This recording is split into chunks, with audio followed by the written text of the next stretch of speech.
Hello there, and welcome. Tonight, we're going on a journey into the unknown.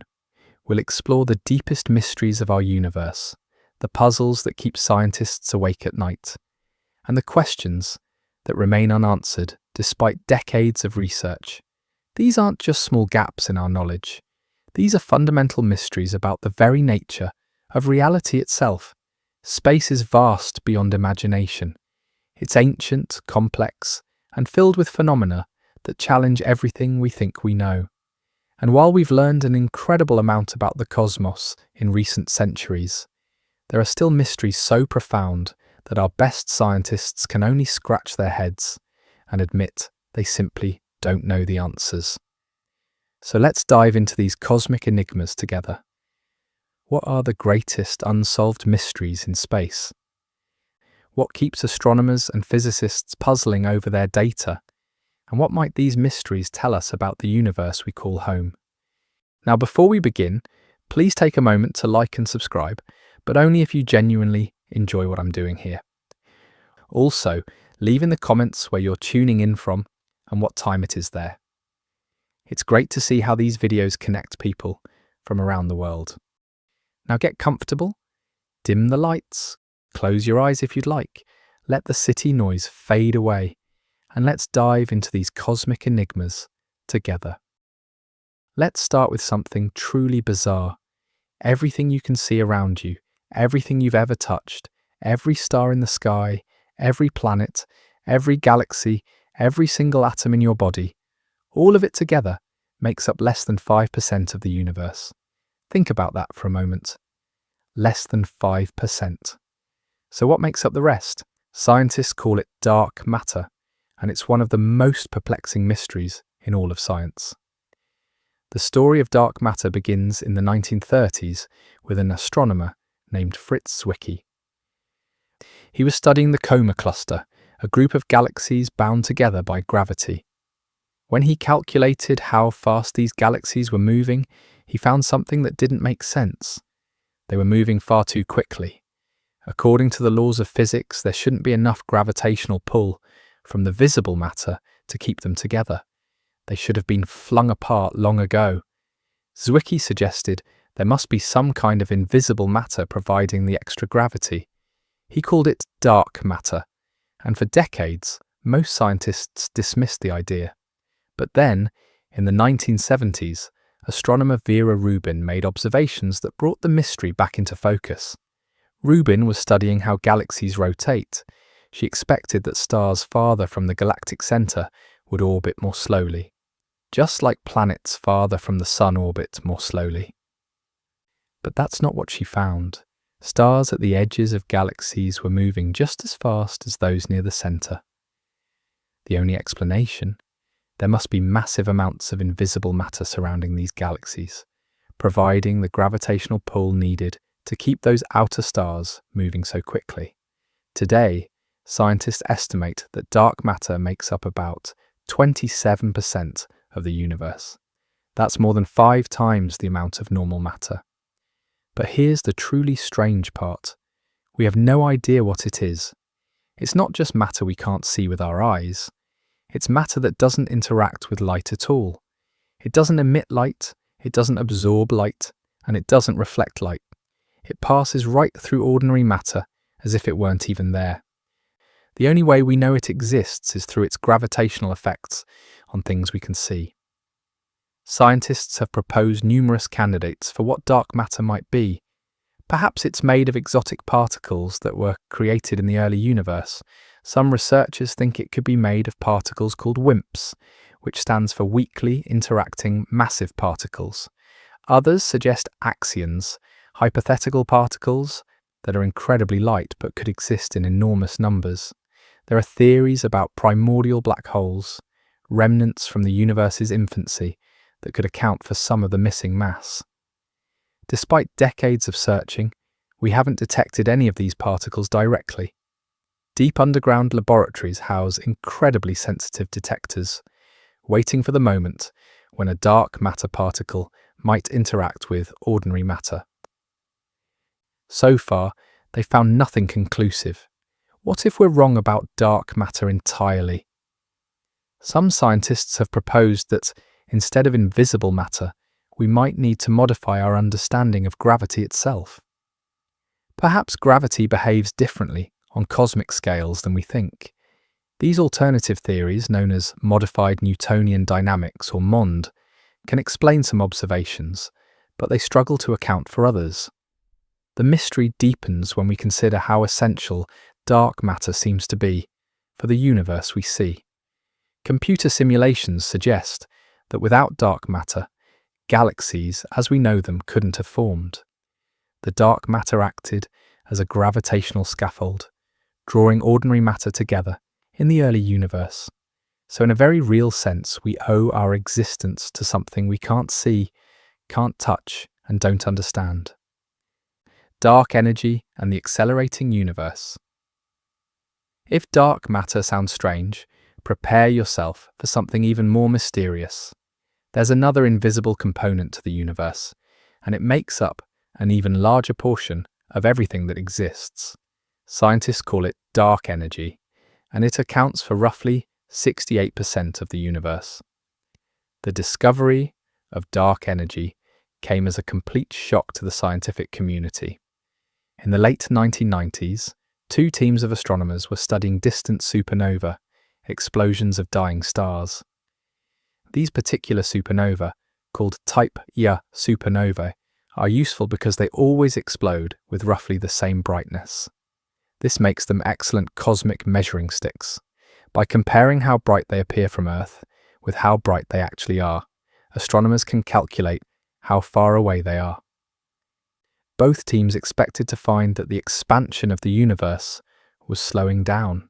After all, gravity should be pulling everything together, gradually putting the brakes on the expansion that began with the Big Bang. But that's not what they found. The distant supernovae were dimmer than expected. This meant they were farther away than they should be, and that meant something incredible.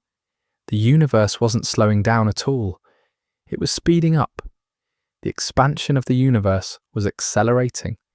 This discovery was so unexpected, so contrary to everything scientists thought they knew, that it took years of additional observations to convince the community it was real. The astronomers who made this discovery were eventually awarded the Nobel Prize in Physics in 2011. But winning a prize didn't answer the fundamental question: what's causing this acceleration? Scientists invented the term dark energy to describe whatever is pushing the universe apart, but the name doesn't explain much. We know even less about dark energy than we do about dark matter. At least with dark matter, we can point to similar concepts: invisible matter that exerts gravity. Dark energy is something else entirely. One possibility is that dark energy is simply a property of space itself.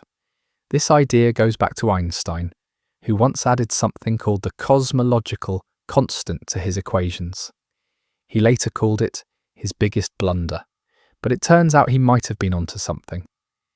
If empty space has its own energy, a sort of inherent tension or pressure, then as the universe expands and more space is created, this energy would push things apart faster and faster.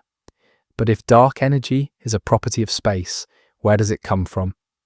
Quantum physics suggests that even empty space isn't truly empty. It's filled with quantum fluctuations, virtual particles that pop in and out of existence. These fluctuations should create energy. But when physicists try to calculate how much energy these fluctuations should produce, they get a number that's wrong by a factor of 10 to the power of 120. That's a 1 followed by 120 zeros. It's possibly the worst prediction in the history of physics. Other theories suggest dark energy might not be constant. Perhaps it changes over time or varies from place to place. Some scientists have proposed that dark energy is actually a new kind of field, similar to the fields that give particles their properties, but operating on cosmic scales. They call this hypothetical field quintessence. The existence of dark energy raises profound questions about the future of our universe. If the acceleration continues, galaxies outside our local group will eventually move away from us faster than light can travel. Not because they're moving through space faster than light, which is impossible, but because space itself is expanding so quickly. Billions of years from now, observers in the Milky Way will look out and see a much emptier universe. Distant galaxies will have vanished beyond our cosmic horizon. Eventually, if dark energy remains constant or grows stronger, the universe could end in what scientists call the Big Rip. The acceleration would become so extreme that it would overcome all the forces holding things together. First, galaxy clusters would be torn apart, then individual galaxies, then solar systems, then planets. Eventually, even atoms themselves would be ripped to pieces. But this is speculative, and it's based on assumptions about dark energy that might not be correct. The truth is, we simply don't know what dark energy is, why it exists, or what it means for the future of everything. The origin of the universe. Let's go back to the beginning. How did everything start? It's perhaps the most fundamental question we can ask, and despite tremendous progress in cosmology, we still don't have a complete answer. The Big Bang Theory tells us that the universe began roughly 13.8 billion years ago in an incredibly hot, dense state, and has been expanding and cooling ever since. This theory is supported by multiple lines of evidence. We can see galaxies moving away from us in all directions. We can detect the cosmic microwave background, the faint afterglow of the Big Bang that fills all of space. We can measure the abundance of light elements, like hydrogen and helium, and they match predictions from Big Bang nucleosynthesis. But the Big Bang Theory doesn't actually explain the beginning.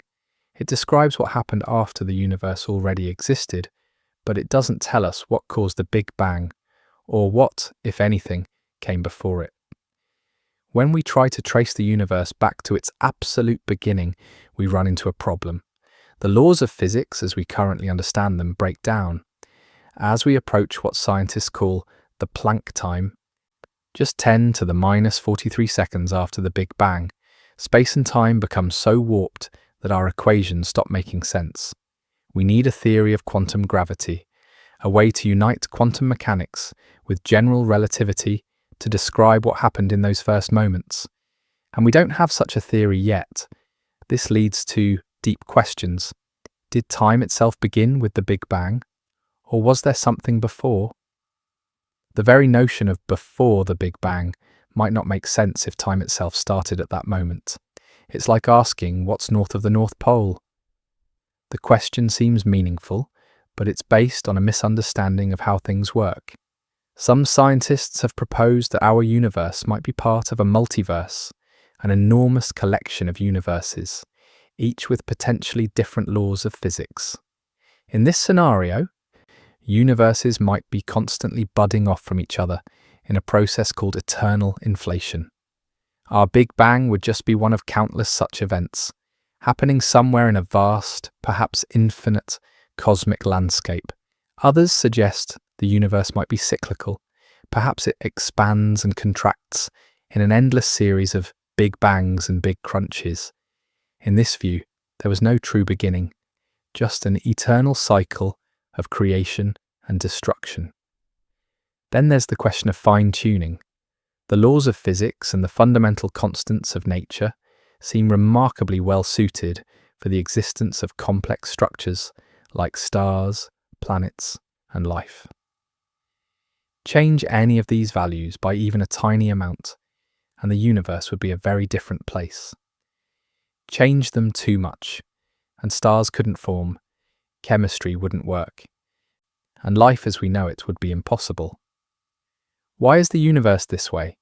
Is it just luck? Are there countless other universes with different properties, and we happen to live in one where the conditions allow for our existence? This is called the anthropic principle. We observe these particular laws because if they were different, we wouldn't be here to observe anything at all. Or perhaps there's a deeper reason, some underlying theory that explains why the constants have the values they do. String theory, a candidate for a theory of everything, suggests the universe might have extra dimensions beyond the three of space and one of time that we experience. The way these extra dimensions are configured could determine the properties of our universe, but string theory also predicts an enormous number of possible configurations, leading right back to the multiverse idea.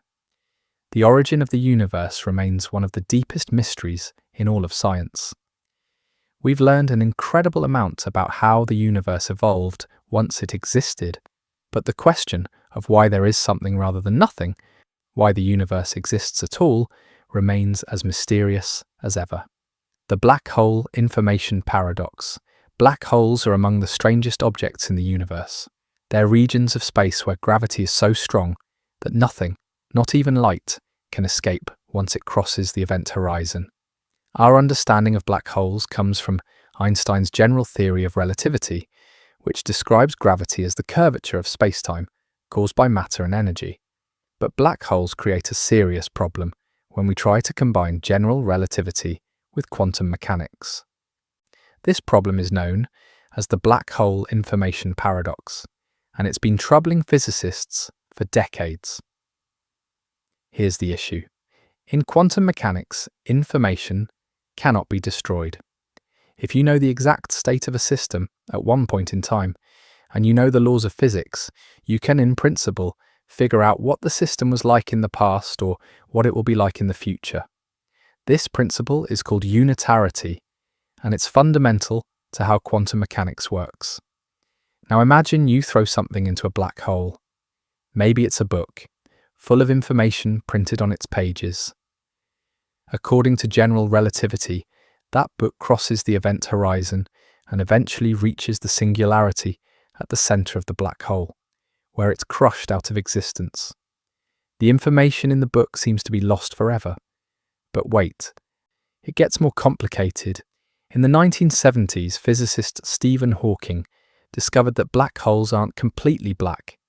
Through a quantum mechanical process, they emit radiation, now called Hawking radiation. This radiation carries away energy, which means black holes gradually lose mass. Eventually, a black hole will evaporate completely, disappearing in a final burst of radiation. So what happens to the information that fell into the black hole? If the black hole evaporates completely and the Hawking radiation is just random thermal radiation carrying no information about what fell in, then the information is truly lost. This violates the fundamental principles of quantum mechanics. Hawking initially argued that information really is destroyed by black holes, that quantum mechanics needs to be modified. This sparked decades of debate and research. Most physicists were uncomfortable with the idea that information could be destroyed. It would mean the universe is fundamentally unpredictable in ways that go beyond quantum uncertainty. In the late 1990s and early 2000s, work by physicists, including Juan Maldacena, Leonard Susskind, and others, suggested that information might not be lost after all. They proposed that information is somehow encoded in the Hawking radiation, but in a way so scrambled and complex that it's practically impossible to decode. The information is preserved, but in such a thoroughly mixed up form that retrieving it seems impossible. But this creates its own problems. If the information starts coming out in the Hawking radiation, when does it start coming out? Right away? Or only near the end when the black hole is almost evaporated? And how does the information get from the inside of the black hole to the outside, when nothing is supposed to be able to cross the event horizon from the inside? These questions led to the idea of the black hole firewall. Some physicists proposed that the event horizon might not be the smooth, invisible boundary that general relativity predicts. Instead, there might be a firewall of high-energy particles right at the horizon that would incinerate anything trying to fall in.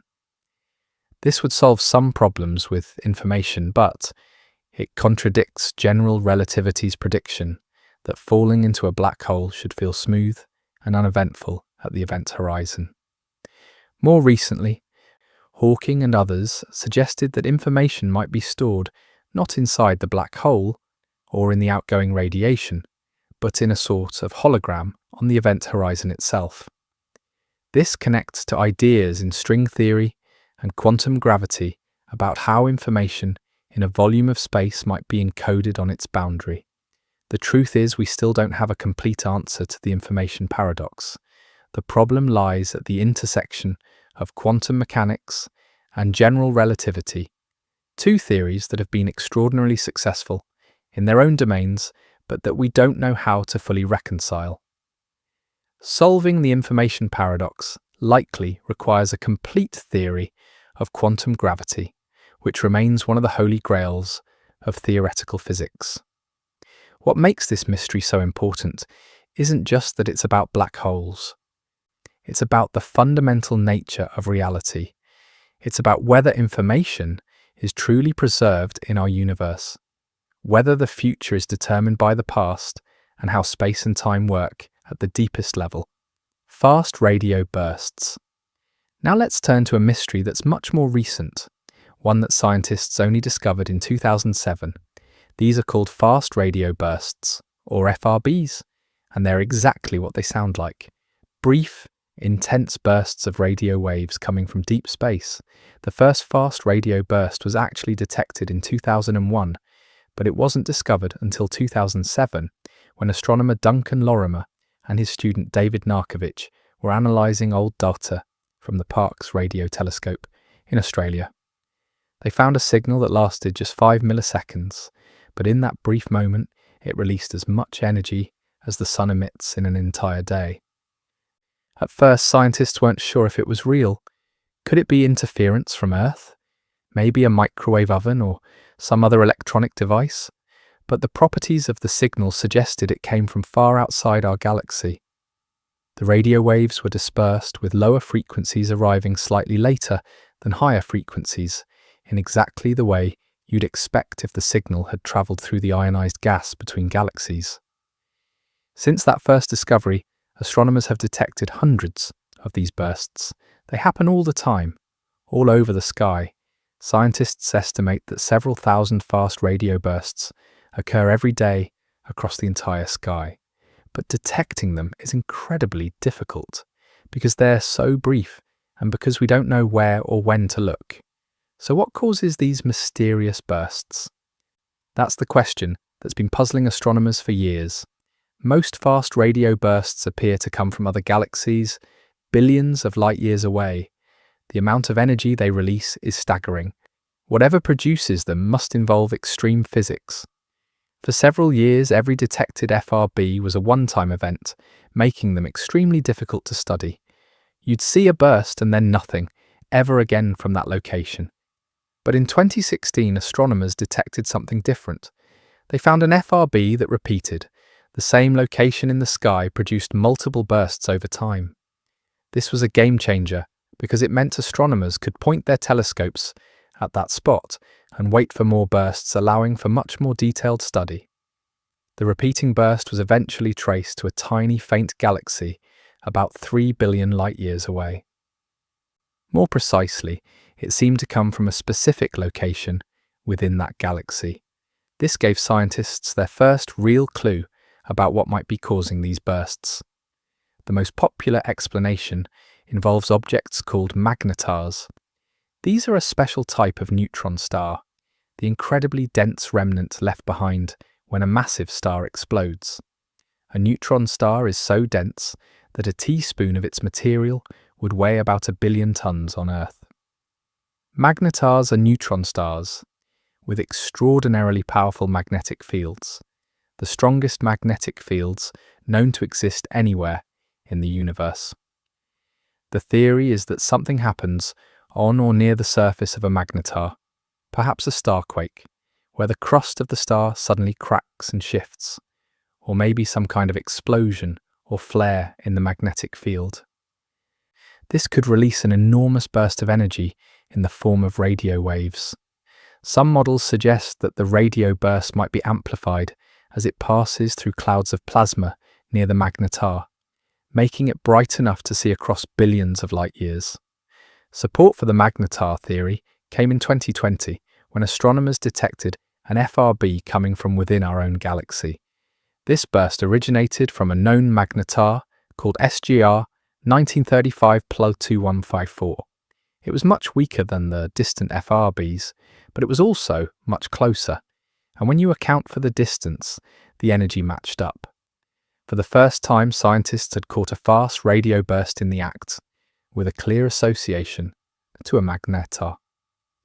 But magnetars might not explain all FRBs. Some bursts have properties that are hard to reconcile with the magnetar model.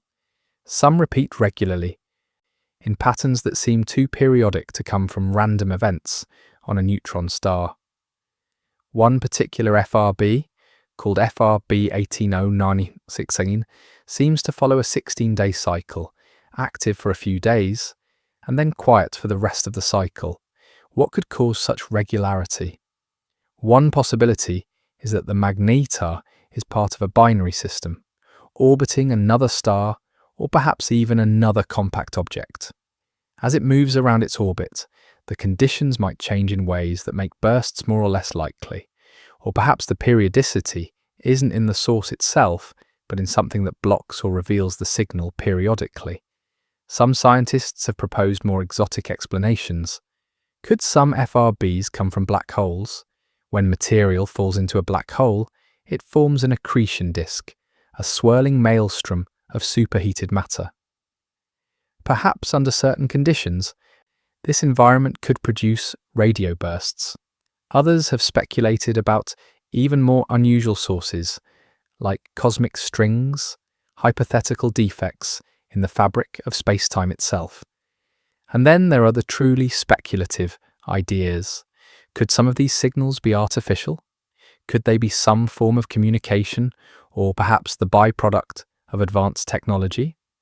Most scientists think this is extremely unlikely. The energies involved are so vast that it's hard to imagine any technology producing them intentionally. And there's a principle in science called Occam's razor. When you have multiple explanations, the simplest one that fits the facts is usually correct. Natural astrophysical phenomena are a much simpler explanation than alien technology. Still, the mystery isn't fully solved. With each new discovery, with each new FRB detected and studied, we learn more. New telescopes and detection methods are coming online, and the rate of discovery is accelerating. Perhaps in the coming years we'll finally understand what causes these enigmatic cosmic flashes. The Fermi paradox. Here's a mystery that's been bothering people for over 70 years. If the universe is so vast, so old, and filled with so many stars and planets, where is everybody? Where are all the aliens?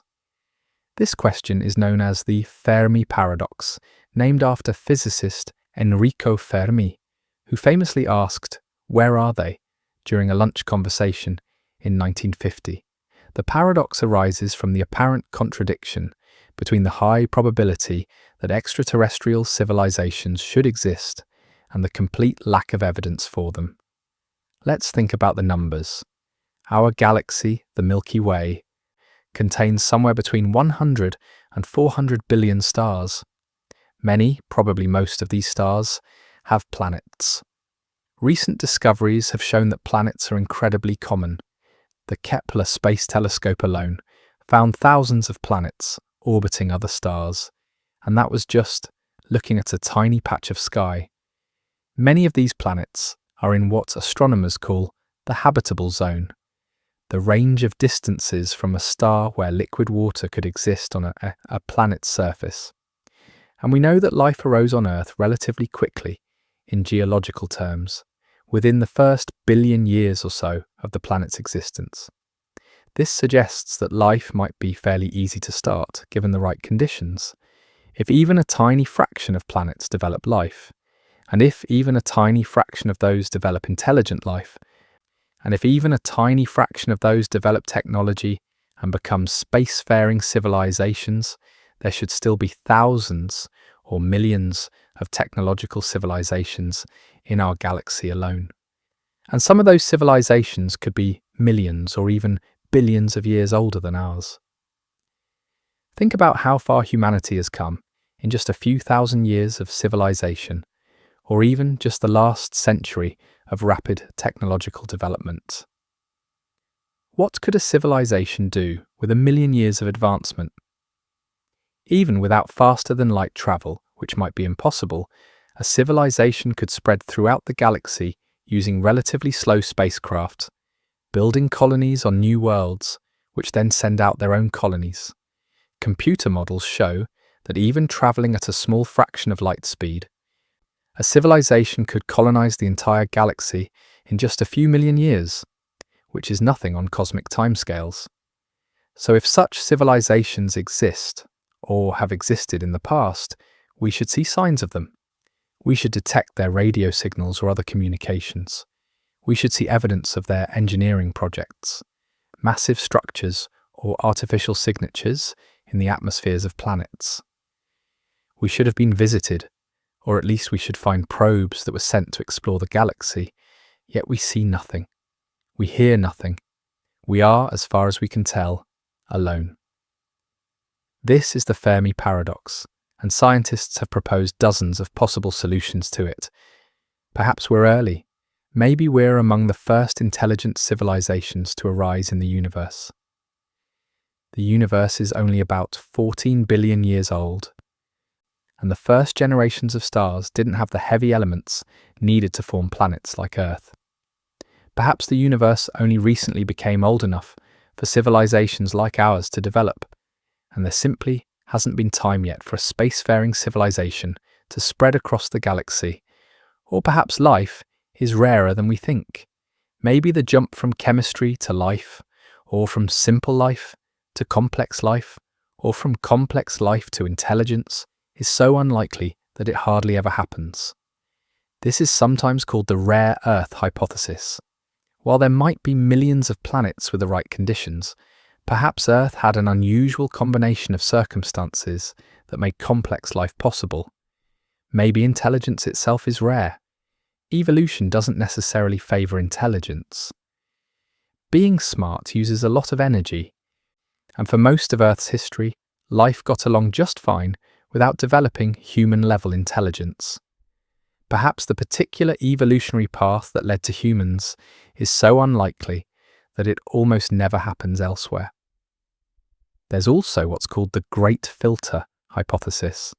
This idea suggests that there's some barrier or challenge that's extremely difficult for civilizations to overcome. The filter could be in our past. Maybe the jump from non-life to life is incredibly unlikely, and we were extraordinarily lucky. Or the filter could be ahead of us. Maybe civilizations tend to destroy themselves before they become spacefaring, through war, environmental catastrophe, or some other disaster. If the Great Filter is ahead of us, that would be very bad news for humanity's future. Perhaps advanced civilizations do exist, but they're not interested in colonizing the galaxy or broadcasting their presence. Maybe there are good reasons, perhaps related to game theory or survival, to stay quiet and hidden. This is the dark forest hypothesis, inspired by a science fiction novel. If the universe is like a dark forest where any civilization that reveals itself might be destroyed by others, everyone would have an incentive to stay silent and hidden. Or maybe we're just not listening in the right way. We've been searching for radio signals, but perhaps advanced civilizations use communication methods we haven't thought of or can't detect. Perhaps they're using technologies that don't leak detectable signals into space. Or perhaps they tried to contact us thousands of years ago, or will try thousands of years from now, and we're just missing each other in time. Some scientists suggest that intelligence might be common, but technological civilization is not. Many species on Earth are intelligent in various ways: dolphins, elephants, some birds and apes. But only humans develop technology. Perhaps the specific type of intelligence and the particular circumstances needed to develop technology are extremely rare. There's also the simulation hypothesis, which proposes that we might be living in a computer simulation created by an advanced civilization. In this case, we don't see other civilizations because they're not part of the simulation, or because the simulation is designed to appear empty for some reason. Perhaps the universe is teeming with life, but space is just too big. Even with radio signals traveling at the speed of light, communication across thousands of light years takes thousands of years. Perhaps civilizations exist, but they're so far apart and communication is so slow that meaningful contact is impossible. The truth is, we don't know which, if any, of these explanations is correct. The Fermi paradox remains one of the most profound mysteries we face. Are we alone? Are we common? Are we early? Are we lucky? Or are we missing something important about the nature of life and intelligence in the universe? The search continues. Projects like SETI, the search for extraterrestrial intelligence, keep listening for signals. New telescopes are coming online that can study the atmospheres of distant planets, looking for biosignatures, gases that might indicate the presence of life. Missions to Mars and to the icy moons of Jupiter and Saturn are searching for signs of life closer to home. Maybe someday we'll find an answer, or maybe the silence will continue and the mystery will deepen. Either way, the question of whether we're alone in the universe remains one of the most important and fascinating questions we can ask. The nature of time. Let's turn to something we experience every moment of our lives, but don't really understand: time. What is time? Why does it flow in one direction? And is the flow of time even real? Or is it just an illusion created by our consciousness? These might sound like philosophical questions, but they're actually deep scientific mysteries that touch on physics, cosmology, and the nature of reality itself. In our everyday experience, time seems straightforward. It flows from past to future. We remember the past but not the future. Causes come before effects. Eggs can be scrambled, but unscrambled eggs never reassemble themselves. The universe seems to have a built-in arrow of time, a direction in which things happen. But here's the strange thing. The fundamental laws of physics don't have an arrow of time. If you look at the equations that govern how particles interact, whether it's Newton's laws, Einstein's relativity, or even quantum mechanics, they work just as well running backward as forward. If you filmed particles interacting and played the video in reverse, you wouldn't be able to tell the difference. The laws would still be obeyed. So if the basic laws of physics are time symmetric, where does the arrow of time come from? Why does the universe have a direction? The answer seems to be connected to something called entropy. Entropy is often described as disorder, but it's more precisely a measure of how many different microscopic arrangements a system could have while still looking the same macroscopically. The second law of thermodynamics states that entropy always increases or stays the same in a closed system. It never decreases. Think about a cup of hot coffee sitting on a table. Heat flows from the hot coffee to the cooler room, never the other way around. The coffee cools until it reaches room temperature. You never see a cold cup of coffee spontaneously heat itself up by drawing heat from the room, even though this wouldn't violate conservation of energy. The reason is entropy. The heat spreading out into the room represents a higher entropy state than the heat being concentrated in the coffee. This increase in entropy gives us an arrow of time. The past is the direction of lower entropy. The future is the direction of higher entropy. That's why we can scramble an egg, but can't unscramble it. Why mixing cream into coffee is easy, but unmixing them is impossible. Why we age and remember the past, but not the future. But this raises a deeper question. Why was entropy so low in the past? The early universe, right after the Big Bang, was in an extremely low entropy state. Everything was hot and dense, but it was also very smooth and uniform. This seems counterintuitive. Shouldn't a hot, dense state be high entropy? But the gravity changes things. For a gravitational system, smooth and uniform is actually low entropy. High entropy would be clumpy and irregular, with matter gathered into black holes. Why did the universe start with such low entropy? We don't know.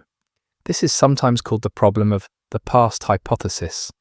If the Big Bang had produced a high entropy universe, things would have been different from the start. There would be no arrow of time, no possibility for complex structures like stars and planets, and life to form. The fact that the universe started with low entropy and has been increasing in entropy ever since is essential to everything we know, but we don't understand why it's that way. Some scientists have proposed that the low entropy beginning is just a statistical fluke. In an infinite multiverse, or, given enough time, eventually you'll have a region that happens to start with low entropy just by chance, and we happen to live in or near such a region. But this leads to some very strange conclusions, including the possibility that we're more likely to be random fluctuations, called Boltzmann brains, that spontaneously appear in a high-entropy universe with false memories of a low-entropy past. Then there's the question of whether time is even fundamental. In quantum mechanics, time plays a different role than space. Space is something that's quantized at the smallest scales, according to many theories of quantum gravity. But time is just a parameter in the equations, something that ticks along in the background. Some physicists think that at the most fundamental level, time might not exist at all. What we perceive as time might emerge from something deeper, perhaps from the relationships between quantum states. Einstein's theory of relativity showed that time is relative. Time passes at different rates depending on how fast you're moving and how strong the gravitational field is. Astronauts on the International Space Station age slightly more slowly than people on Earth. Near a black hole, time slows to a crawl. There's no universal now, no moment that's simultaneous everywhere in the universe. In fact, according to relativity, past, present, and future all exist equally. The universe is a four-dimensional block, with time as one of the dimensions. From this perspective, called the block universe or eternalism, all moments in time are equally real. You existing now, you existing yesterday, you existing tomorrow, they're all just different points in four-dimensional space-time. The flow of time, our sense that the present moment is special and that time is passing, might be an illusion created by our consciousness. But if that's true, how do we explain our experience? Why does it feel like time flows? Why do we remember the past but not the future? These questions bring us to the mystery of consciousness itself, which might be connected to the mystery of time in ways we don't yet understand. Some researchers think the answer might lie in quantum mechanics. Quantum systems can exist in superpositions, being in multiple states at once, until they're measured. The process of measurement, or more generally, the interaction with the environment, causes the system to collapse into one state. Perhaps the flow of time is related to this process of quantum decoherence, the gradual loss of quantum superpositions as systems interact with their environment. The mystery of time touches on so many fundamental questions. What is the nature of causality? Is the future determined by the past, or is there genuine openness and possibility? Can we reconcile quantum mechanics with relativity's treatment of time? Is consciousness necessary for time to have meaning? Can time travel to the past be possible? Or do paradoxes make it fundamentally impossible? These aren't just abstract philosophical puzzles. They're questions about the deepest nature of reality, questions that physicists are actively working on. And the answers, when we find them, might change our entire understanding of existence. Cosmic inflation and what caused it. Let's go back to the early universe again. But this time, focus on a specific puzzle about the first moments after the Big Bang.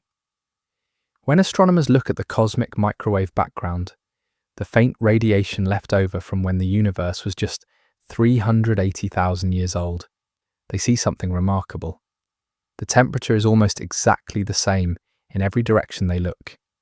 There are tiny variations, fluctuations of about 1 part in 100,000, but overall, it's extraordinarily uniform.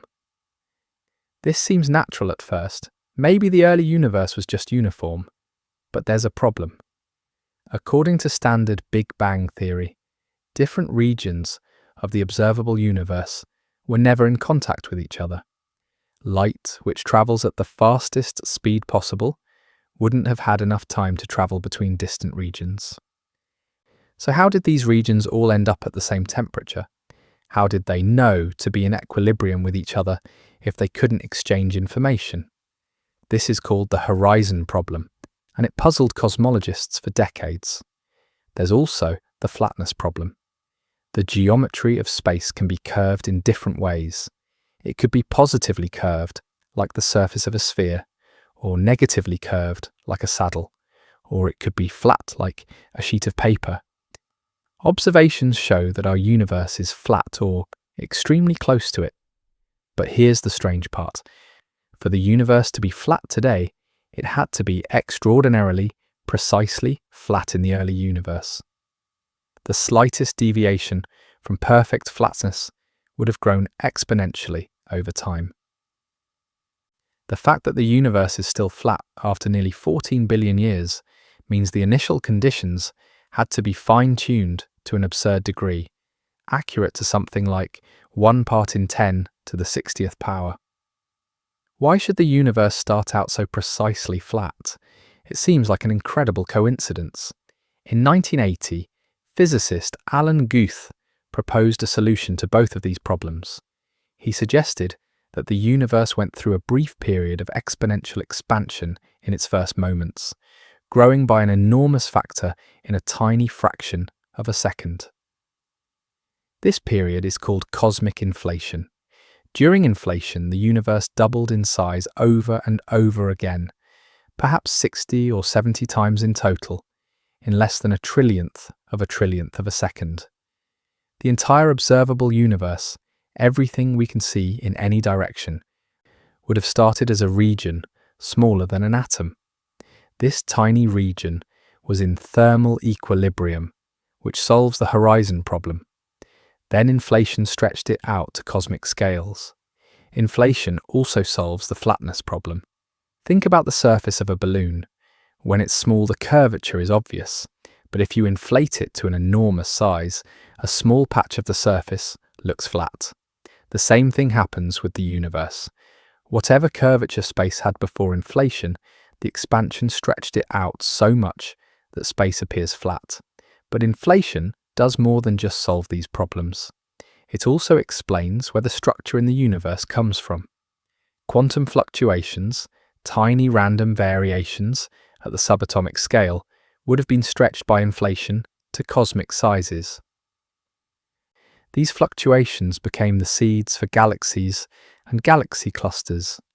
The tiny temperature variations we see in the cosmic microwave background are the imprints of these quantum fluctuations, stretched across the sky. The predictions of inflation match observations remarkably well. The pattern of temperature fluctuations in the cosmic microwave background, the distribution of galaxies, the geometry of space, all of it lines up with what inflation predicts. This is why most cosmologists accept that something like inflation happened. But here's the mystery. We don't know what caused inflation. What made the universe suddenly expand so rapidly? The most common explanation involves something called the inflaton field, a hypothetical field that filled space in the early universe. Think of it like a ball sitting at the top of a hill. The ball is in an unstable state with high potential energy.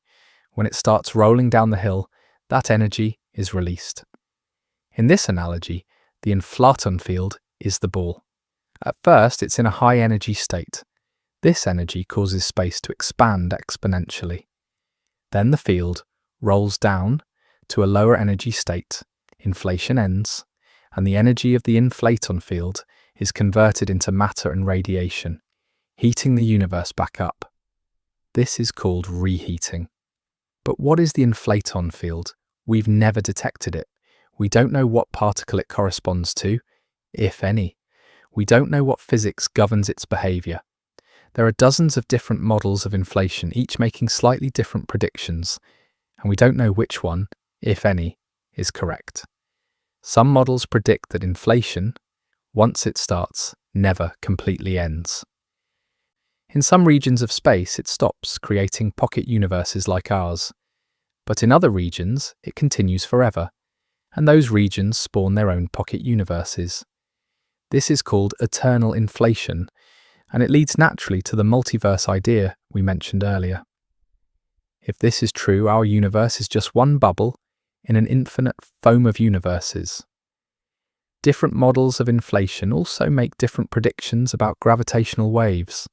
During inflation, quantum fluctuations wouldn't just affect matter and energy, they would also create ripples in space-time itself, gravitational waves with wavelengths as large as the observable universe.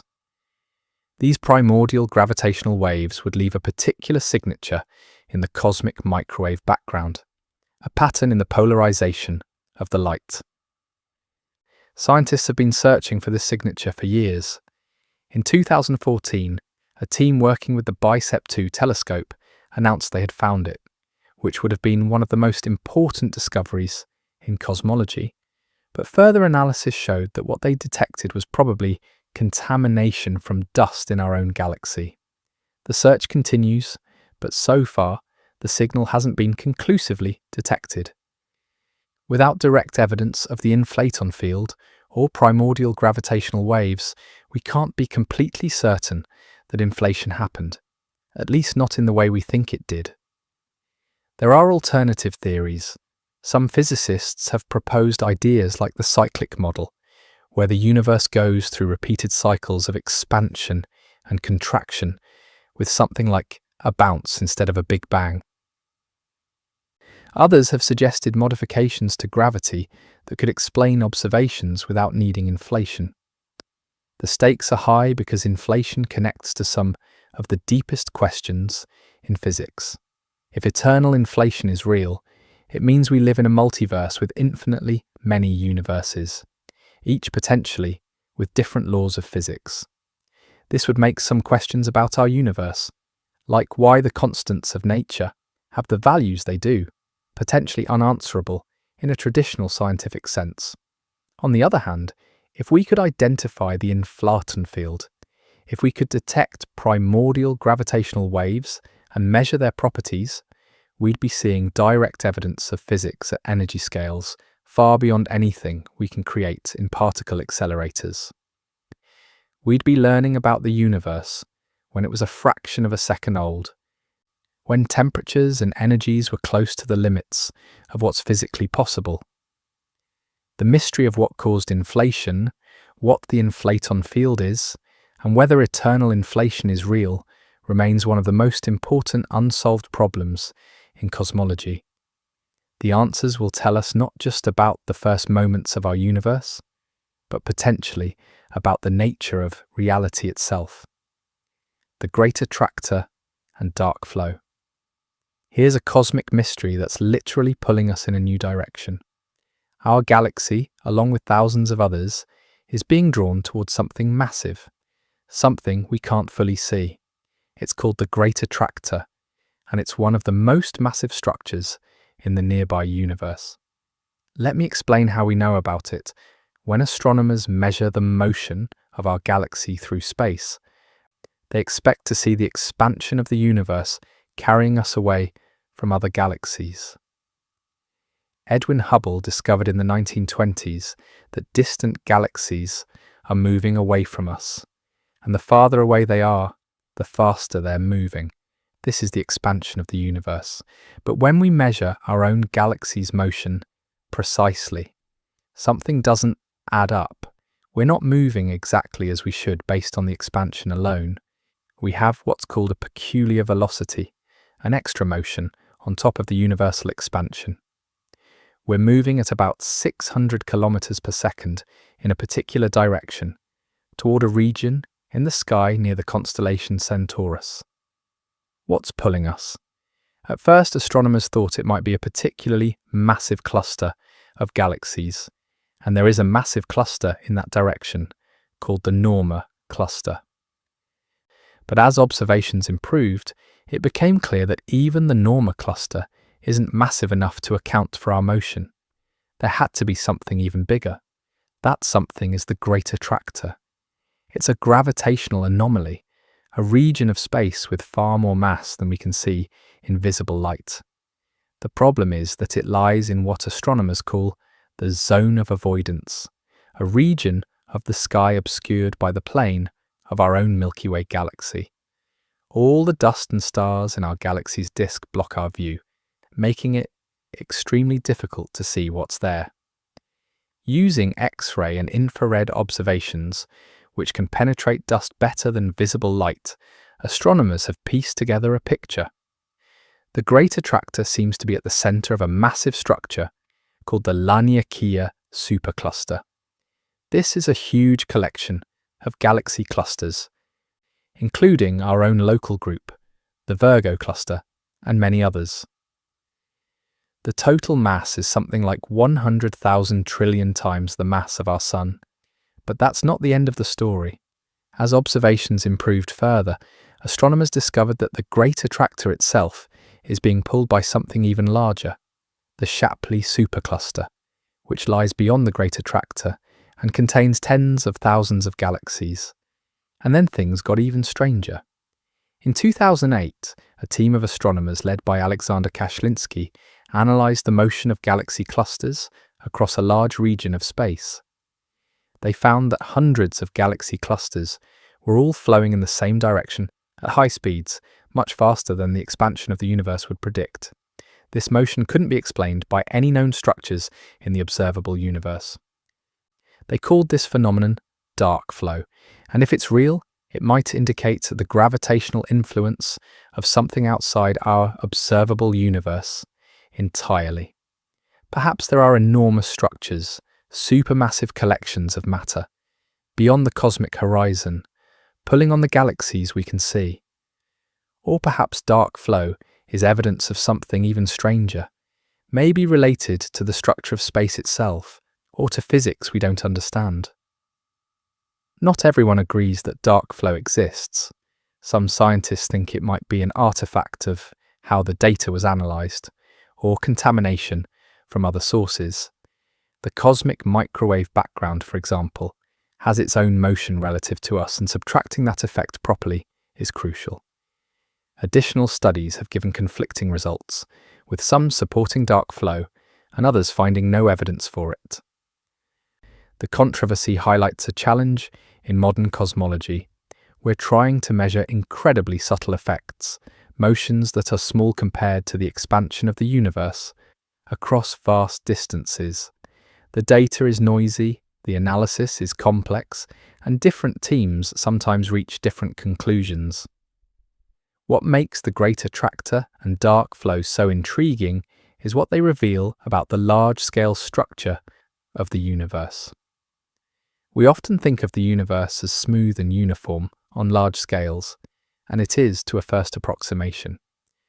But when you look more carefully, you see structure everywhere. Galaxies are grouped into clusters, clusters into superclusters, and these structures are connected by filaments of galaxies, forming a cosmic web with vast voids in between. This structure formed from those tiny quantum fluctuations during inflation that we talked about earlier, amplified by gravity over billions of years. Dark matter played a crucial role, its gravity pulling ordinary matter together to form galaxies and larger structures. Understanding the motion of galaxies and galaxy clusters helps us understand how structure formed and evolved. But there are limits to what we can observe. We can only see out to a certain distance, the observable universe, which is limited by the speed of light and the age of the universe. Beyond that horizon, there could be anything. There could be structures even more massive than what we see, affecting the motion of matter near the edge of our observable patch. Some cosmological models predict that the universe as a whole is much larger than the part we can see, perhaps even infinite.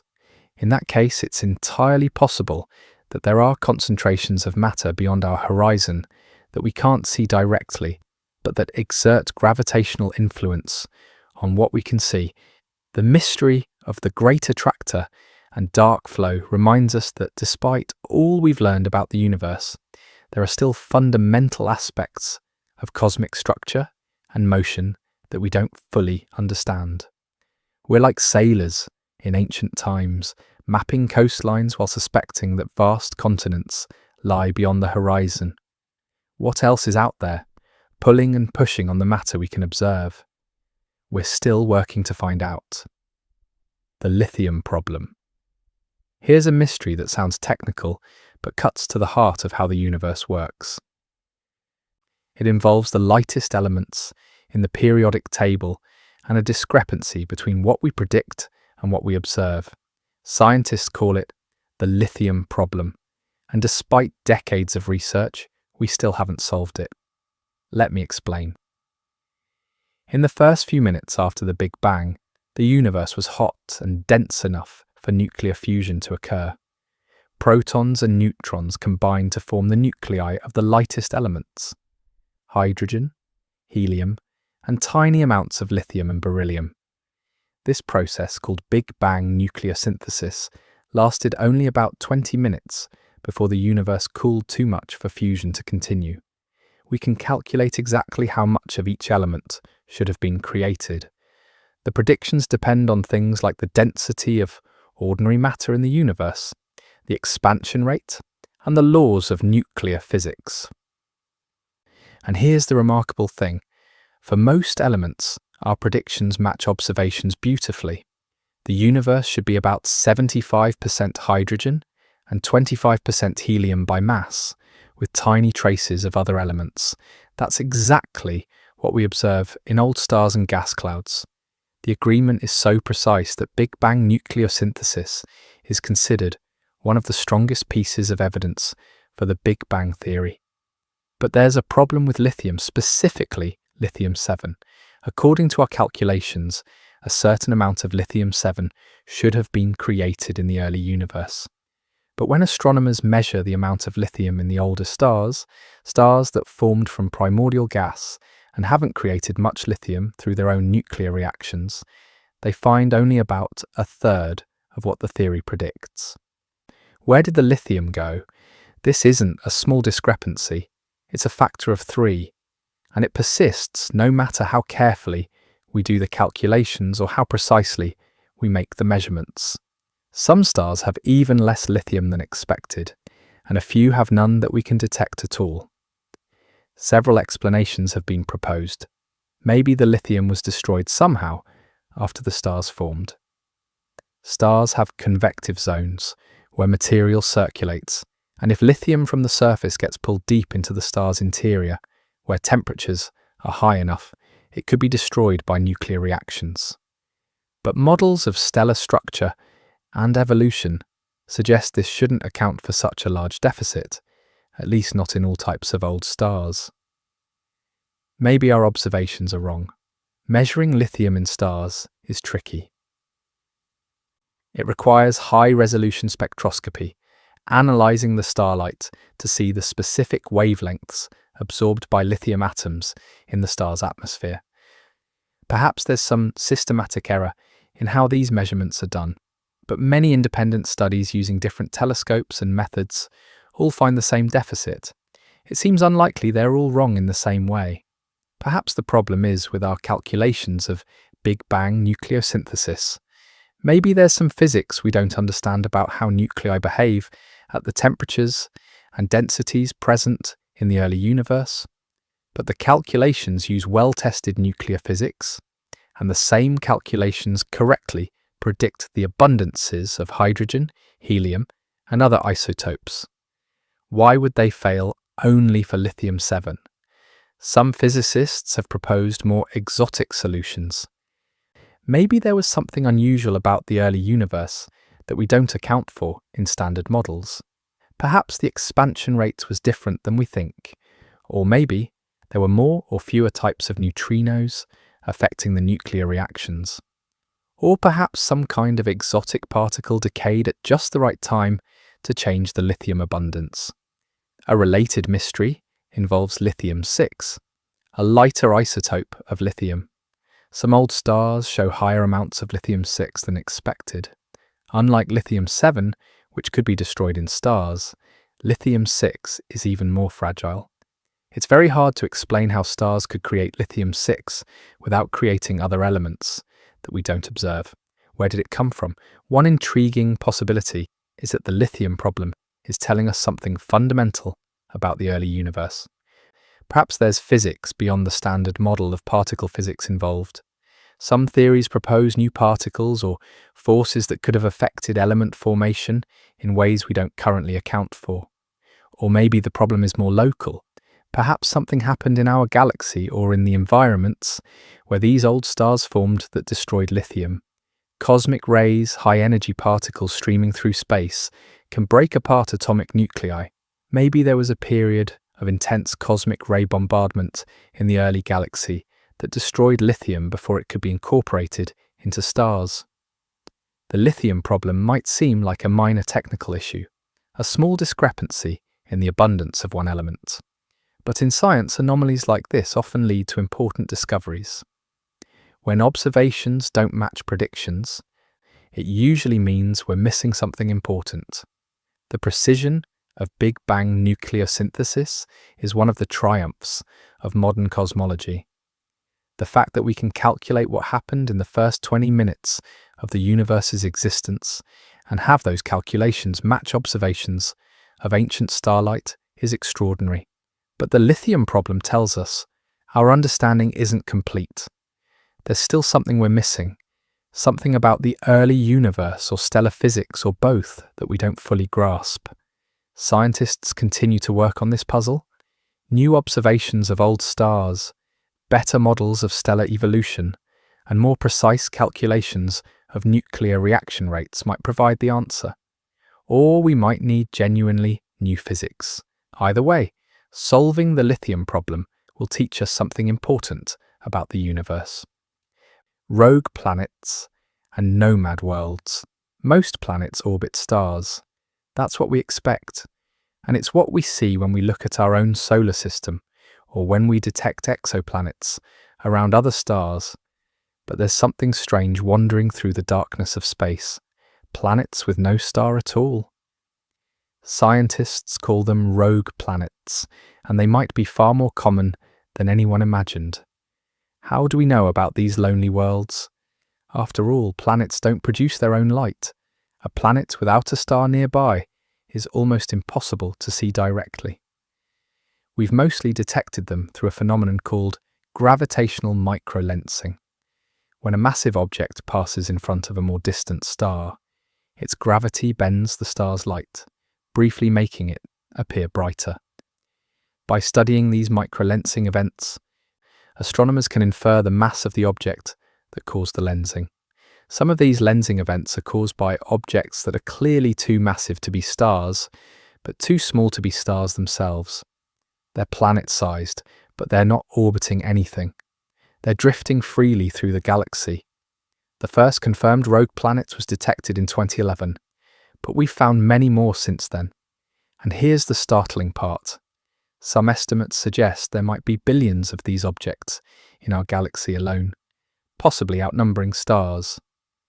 For every star, there might be several rogue planets wandering in the darkness between solar systems. Where do they come from? The most likely explanation is that they formed around stars but were ejected. In the chaotic early days of a solar system, when planets are still forming and their orbits are still settling down, gravitational interactions can fling objects out into space. A close encounter with a massive planet like Jupiter could give a smaller planet enough velocity to escape the star's gravity entirely. Computer simulations of solar system formation show that ejections are common. Our own solar system might have had more planets in the past that were kicked out. In fact, some astronomers think there might be a large planet, sometimes called Planet 9, in the outer reaches of our solar system, far beyond Neptune. If it exists, it might have been captured from another star system, or it might have formed in the outer solar system and been scattered outward by gravitational interactions. But ejection might not be the only way to make rogue planets. Perhaps some of them form on their own, the way stars do, from the collapse of gas clouds. These objects would be like very small failed stars. The distinction between a large rogue planet and a small brown dwarf, which is a failed star, becomes blurry. What would a rogue planet be like? Without a star, it would be cold and dark. Any atmosphere it once had might freeze and fall as snow onto the surface. Any life that had been on the planet would likely go extinct unless it had independent sources of energy, like geothermal heat from radioactive decay in the planet's interior. But here's an interesting thought. A planet with a thick atmosphere and internal heat could potentially remain warm enough for liquid water, even without a star. Some of the moons in our solar system, like Europa and Enceladus, have oceans beneath their icy crusts, kept liquid by tidal heating. A rogue planet with a massive atmosphere, lots of greenhouse gases, and significant internal heat could, in theory, maintain surface conditions suitable for life. It's a long shot, but it's not impossible. The universe is vast, and if rogue planets are as common as we think, even unlikely scenarios might be played out somewhere. The existence of so many rogue planets raises questions about planet formation and solar system dynamics. How stable are planetary systems? How common are ejections? Our solar system seems relatively stable now, but was it always? Could we lose a planet in the future? Could we capture one? Actually, close encounters with other stars could disrupt planetary orbits. Our sun is moving through the galaxy, and occasionally it passes relatively close to other stars. Usually, close still means several light years, which is vast on human scales. But gravitationally, over long enough periods, these encounters can matter. In a few billion years, we might have gravitational interactions with the Alpha Centauri system, for example. There's also the question of whether rogue planets could harbour life. Most biologists think life needs a stable environment with liquid water and a source of energy. Planets orbiting stars seem like the obvious place. But if a rogue planet had the right characteristics, if it retained enough heat, if it had the right atmospheric composition, could life persist there? Could life even originate there? We don't know. We've never studied a rogue planet up close.